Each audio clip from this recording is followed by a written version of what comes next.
आज हम बात करने वाले हैं एक ऐसे संकट की जो भारत के लगभग हर घर के किचन तक पहुंच गया है।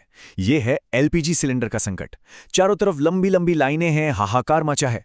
लेकिन कहानी उतनी सीधी नहीं है जितनी दिख रही है। सरकार कुछ कह रही है और जमीनी हकीकत कुछ और इशारा कर रही है। तो चलिए समझते हैं कि ये एक मामूली कमी है या इसके पीछे कोई और वजह है। देखिए, ये संकट सिर्फ अखबार की हेडलाइन नहीं है, ये लोगों की जान ले रहा है। 13 मार्च 2026 की ये घटना देखिए। पंजाब के बरनाला में 66 साल के भूषण कुमार मित्तल सिर्फ एक गैस सिलेंडर के लिए सुबह से लाइन में लगे थे। घंटों इंतजार करते करते धूप में ही उन्हें कार्डियक अरेस्ट आया और उनकी मौत हो गई।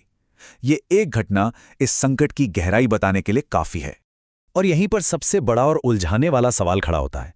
अगर भूषण कुमार जैसे लोग लाइनों में अपनी जान गंवा रहे हैं, तो फिर अधिकारी बार बार ये दावा क्यों कर रहे हैं कि देश में गैस की कोई कमी है ही नहीं? तो फिर सच क्या है? आखिर ये विरोधाभास क्यों है? आइए इसी की तह तक चलते हैं। तो चलिए सबसे पहले ये देखते हैं कि जमीनी हकीकत असल में है क्या। उन लाखों लोगों के लिए जो हर दिन इस मुसीबत से जूझ रहे हैं, उनके लिए हालात कैसे हैं। चाहे आप यूपी में हों, पुणे में या फिर दिल्ली एनसीआर में, हर जगह तस्वीरें एक जैसी हैं।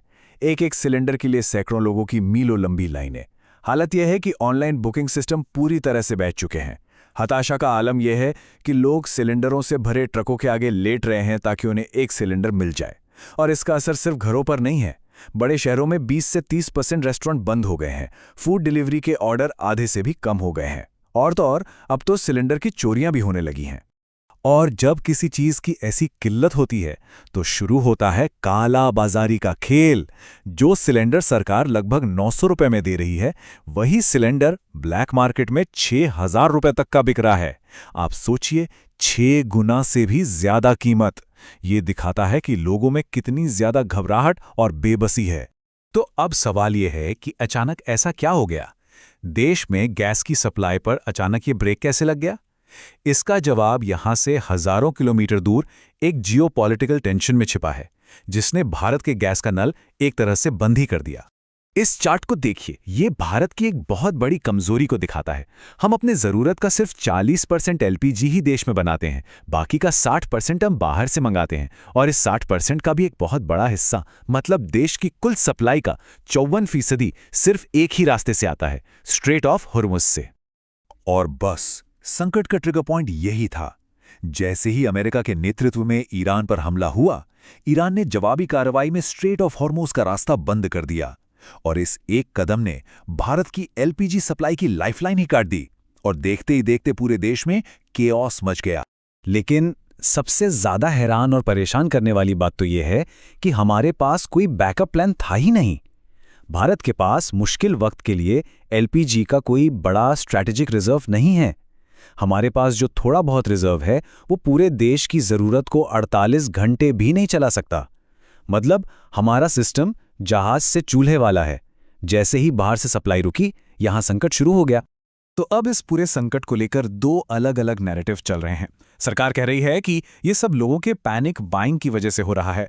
वहीं दूसरी तरफ लोग और एक्सपर्ट्स इसे सरकार की नाकामी बता रहे हैं। तो चलिए दोनों पहलुओं को समझते हैं।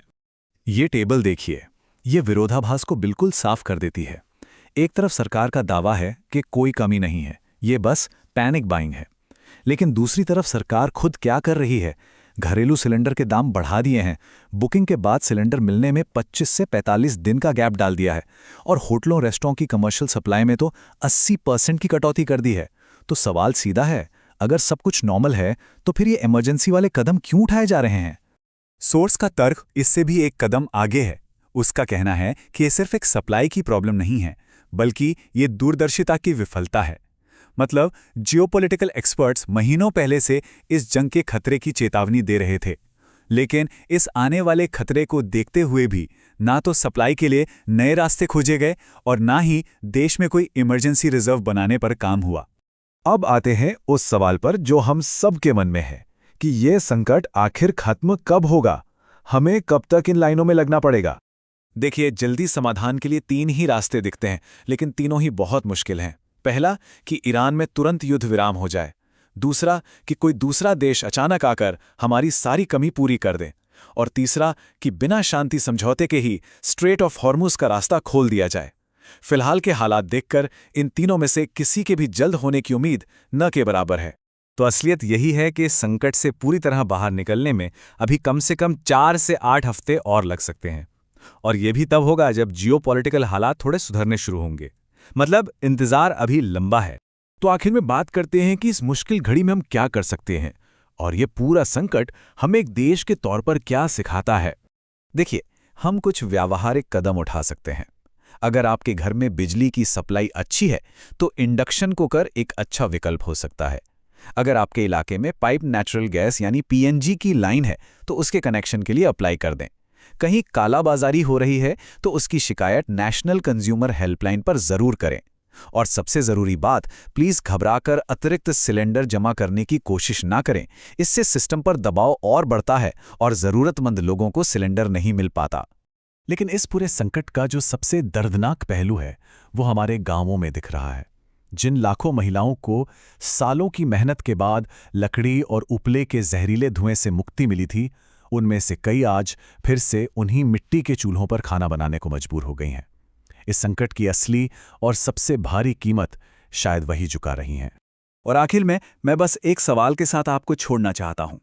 जब 14 करोड़ लोगों के देश की रसोई एक ऐसी बुनियादी जरूरत पर निर्भर हो जिसका कंट्रोल हजारों किलोमीटर दूर महज 33 किलोमीटर चौड़े एक समुद्री रास्ते पर टिका हो, तो ये एक राष्ट्र के तौर पर हमारी तैयारी के बारे में क्या बताता है? सोचिएगा जरूर।